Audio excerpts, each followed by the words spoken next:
Hello friends, நீங்கள் இப்போ பார்த்துக்கிட்டு இருக்கிறது எஸ்விபி ஜென்லாக் டிஎன்ஆர் 69. வாங்க நம்ம வீடியோக்குள்ளே போகலாம்.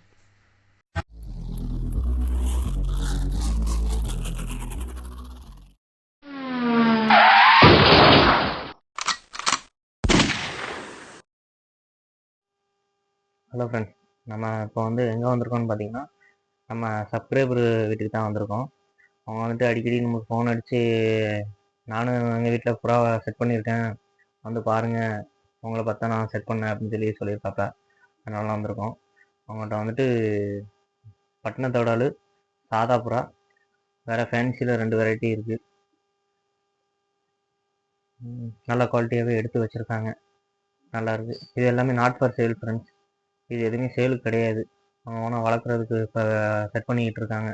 நல்லா செட் பண்ணியிருக்காங்க. அங்கே பாருங்கள். இதுலேயும் சாதா புறா எக்கில் இருக்குது அப்படின்னு சொன்னாங்க. அவ்வளோ இருக்கும்னு நினைக்கிறேன். இருட்டாக இருக்குது, தெரியல. வேறு ஃபேன்சியில் 2 இது இருக்குது. அந்த மயில் புறா இருக்குது. வேறு எப்படி செட்டப் பண்ணியிருக்காங்க பாருங்கள் ஃப்ரெண்ட்ஸ். 3 பாக்ஸ் தான் வச்சுருக்காங்க. அதுபோக பூனை எதுவும் இறங்கிடக்கூடாது அப்படிங்கிறதுக்காண்டி சுற்றி நெட்லேயே கவர் பண்ணிட்டாங்க. அதை பாருங்கள்.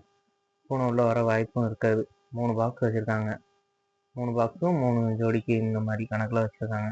ஆனால் உள்ளே 4 ஜோடி நிறுத்தியிருக்காங்க. மண் சட்டியில் தான் ஃப்ரெண்ட்ஸ் இவங்க தண்ணி ஃபீட் பண்ணுறாங்க. அது உங்களுக்கு கொஞ்சம் யூஸாக நல்ல ரிசல்ட் கொடுக்குன்னு சொன்னாங்க. நம்ம அதேமாதிரி தான் செட் பண்ணணும்னு பிளான் பண்ணி வச்சுருக்கோம். செட் பண்ணுவோம். பாருங்கள், அவங்க ஃபுல் செட்டப்பையும் பாருங்கள் ஃப்ரெண்ட்ஸ். நல்லாவே இருக்குது. ஃபுல்லாமே கவர் பண்ணிட்டாங்க. ஒரு பக்கம் கூட கேப் இல்லாத அளவுக்கு கவர் பண்ணிட்டாங்க. நல்லா ட்ரை பண்ணியிருக்காங்க. நல்லாயிருக்கு. நாங்கள் நம்மளை பற்றி தான் ட்ரை பண்ணேன்னு சொன்னாங்க. இந்த ஹோல்ஸ் எதுக்குன்னு பார்த்தீங்கன்னா, ஹோல்ஸ் எலி பூனா போடுறதுக்கு கிடையாது. இது அவங்க அம்மா இறை போடுறதுக்கு. இது வழியாக கையை உள்ளே விட்டு இறை போட்டுக்கிடுவாங்க. நம்ம சப்ஸ்கிரைபர் வெளியே போன நேரம் அவங்க இறை போட்டுக்கிடுவாங்க. அதுக்கு தான். சரி, ஓகே ஃப்ரெண்ட்ஸ், தேங்க்ஸ் ஃபார் வாட்சிங்.